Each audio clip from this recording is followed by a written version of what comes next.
Welcome, you all. This is Baron Baptiste. Welcome to Disrupt the Drift. If you're watching on YouTube, please this video. And we drop about 2 episodes a week on YouTube and podcasts everywhere. David, my friend, how you doing, man? Man, I am excited about this next question. I can't wait to get into it. It's really powerful. It has to do with having bigger purpose in life, because when you lack purpose, you lack power, you lack freedom, you lack passion and meaning, deeper meaning in life. So here's the question. It's a good one. I feel like I lack real purpose in life because mostly I just live for myself day to day, and it feels like something is missing. Yet I know there's more possible for me to grow into. How can committing to a bigger purpose in my life help me to grow into who I want to be? Yeah, it's called being up to, or be committed to something bigger than yourself, something greater than yourself. In a certain sense, all true leaders are heroes, or better said, people who lead, being a leader that leads themselves are heroes. And if you look at true heroes, a hero is an ordinary person, but they're given being and acting by something greater than themselves, a purpose bigger than themselves. What do you see, David? Yeah, I'm reminded of the saying, if you aren't for yourself, who will be? But if you're only for yourself, what are you? At the beginning of the question, she says, whoever it is, it's he or she, it sounds like a woman to me. So I'll just base it on that. They say, I'm just living for myself. Okay, so you have to be for yourself. You've said that too, Baron. You say self first. Now, there's a healthy way to look at that, and there's an unhealthy way to look at it. And a greater purpose, believe it or not, has to do with service. And so if you're just self-serving, it's a dead-end street. It goes nowhere. You get to the end of that street, you ride your bike around in a circle. And that's why the person is feeling a lack of meaning in their life. And so what is the purpose for which you live if it's only to take care of number one? Then the question is, what have you become? You've just become this thing that consumes. But the good thing is that there's a part of this person that says, I want more. And so how do you find that more? You do have to find something in which you do serve something greater, something, some purpose, some mission greater than just taking care of number one. Now, the question is, how do you determine that? That's really a hard one right there, because there's a billion things that you can do in this world. But then it goes back to the question, what do you love to do? And that's what my dad always told me, do something you love to do. So I did all the things I love to do. I built houses, I went surfing. I did all the things that appeal to me until those things no longer appeal to me. And then I moved from that to the next thing that started to appeal to me. Now I become a writer, and I become a communicator and a lecturer. And I spend a lot of time contemplating the meaning of life. And for me, there's a huge component of the purpose of my life in discovering the meaning of life. And I've said to people before, look, the meaning of life is actually too big. So the question then goes to, what's the meaning of your life? And so you have the choice to put that meaning in there. It's like what you put in your refrigerator. It's up to you what you put in your refrigerator. Nobody's telling you what to put in your refrigerator. Nobody's telling you what to put in terms of meaning inside of your being. Go ahead. Yeah, no, it's without the passion that comes from being committed to something bigger than yourself, you are unlikely to persevere in the valley of tears.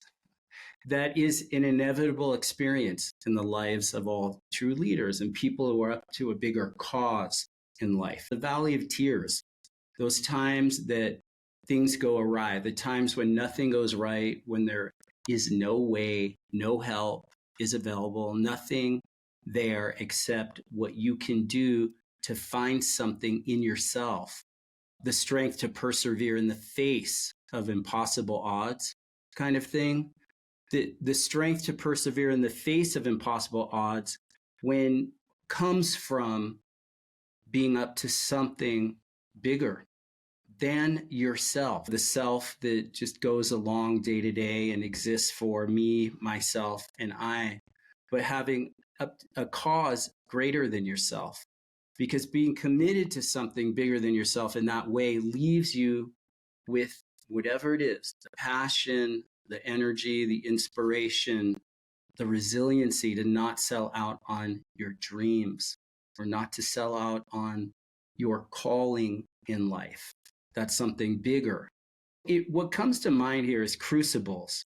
You know that word, David? A Yeah. crucible, it's an experience that leaves many people, and you have great leaders in life, great men, great women. It's through the crucible, which is an experience that leaves many committed to something bigger than themselves. You hear people get cancer, or people have some kind of life close to death experience in life, or experience huge pain and loss of some kind that leaves them questioning their lives. And they're like, okay, if I get this second chance at life, I've been given a second chance at life, what am I going to do?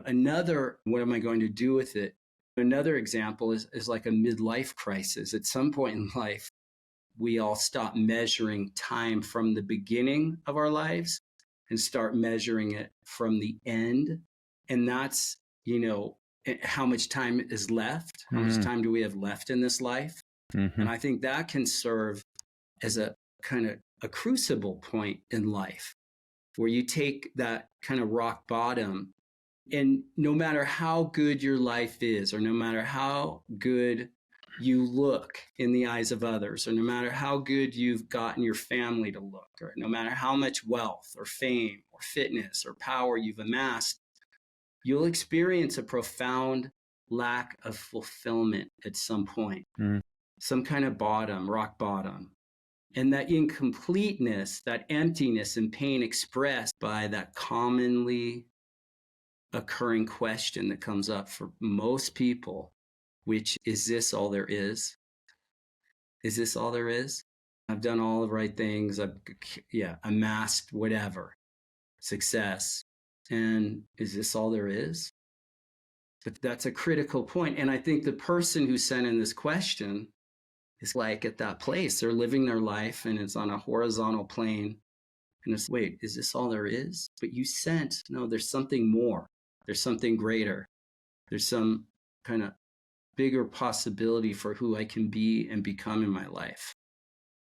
Yeah, no, commitment also is a big part of that, because if they're going to do anything, you have to decide that you want to do something for whatever reason. And I would say do something you love, but if you can't do something you love, whatever you take on, do it the best that you can.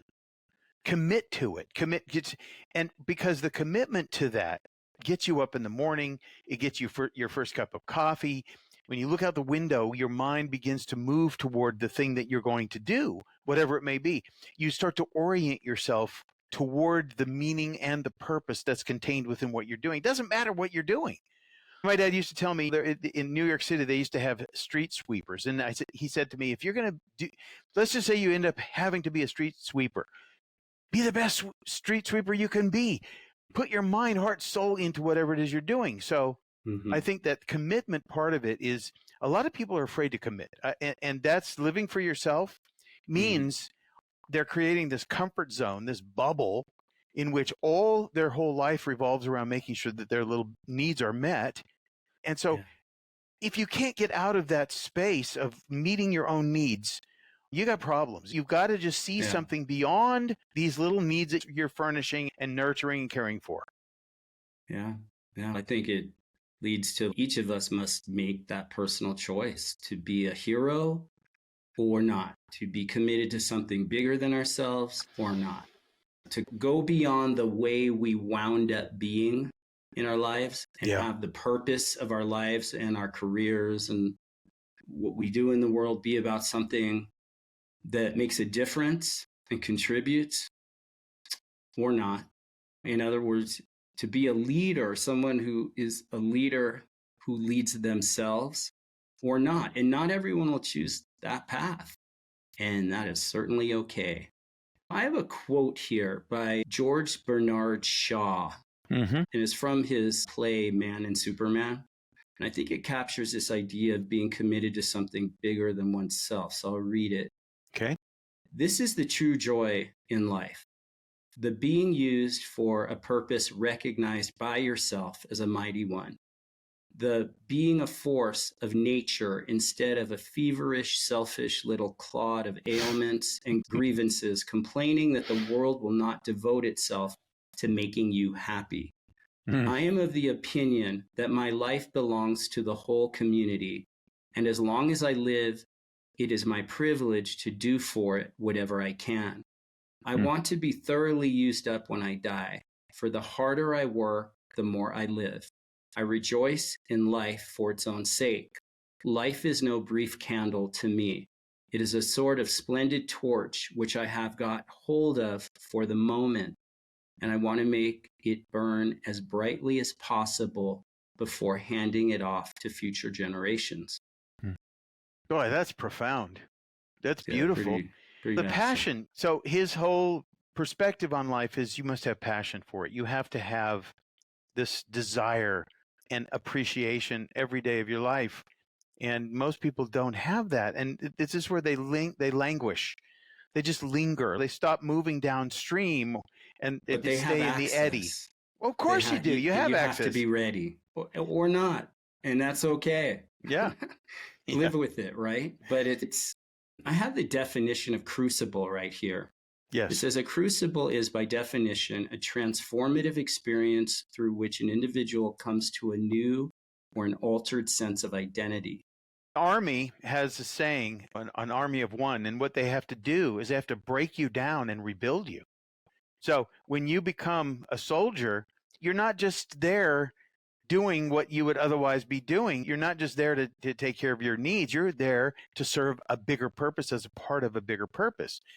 And there's something about being broken down and then rebuilt as a new person. There's something powerful about that concept. But like I said before, a lot of people are like in this container, and the container is a container of selfishness, and they're comfortable and yet they're uncomfortable. There's this weighing and measuring all the time. I can't stand this anymore, but if I do this, then that will happen. You got to get out of that weighing and measuring of whether or not there's something that's greater for you. You've got to actually begin to scan the horizon and look for whatever it is where you fit in. You've got to do that, and you've got to then get to that commitment place where you say, okay, I'm going to give this my best try. And your best try means you don't just say, okay, if I don't like it, I'll give up. You say, I'm going to give this my best try, and you mean it. And you go as far as you can go until you can't go any further, until you say, okay, I've done that, and now I'm going to do something else. Yeah. I've gone through several crucible kind of experiences before I developed into more of, let's say, just even in my work world, hit some crucible points there, hit rock bottom, hit the floor, and not because things weren't working. If I looked around, it was like things were working, things were successful, things were going and growing. But I personally hit the wall. And at a certain point, I was too proud to face it because things were working and going so well that there was like a pride and identity attached to it. So yes. I was too proud to face it. But yet I felt like I was in a trap from which I couldn't escape. And the purpose of my efforts was not just clear to me. Like, where was I going? It felt circular. I knew there was a mountain I was climbing with no top, but I kept going around in circles around a certain plateau kind of thing.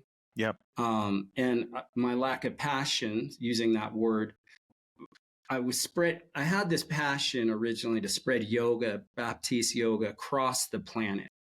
And on the business side, and all the business that went along with that, and that original purpose to spread yoga, Baptiste yoga across the planet, and then all the business that went along with that troubled me. I was unfulfilled. I was like, again, hit a wall. Felt like I was in a trap at a certain point. And I found myself becoming more concerned with appearances, like outer appearances, being liked, Mm. looking good, not looking foolish, I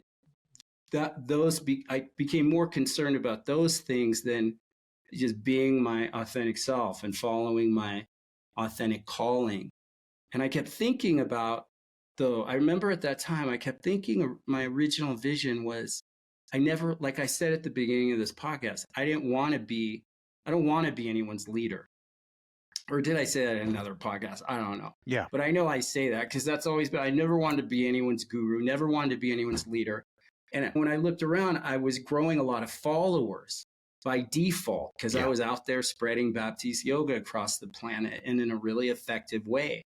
And it was spreading, but that's not who I wanted to be. And I had this kind of bigger vision of, and it was a crucible kind of moment because I hit rock bottom and I began just engaging in authentic self-reflection and inquiry, as well as I cried out to God, please show me the way. What am I missing here? What am I not seeing?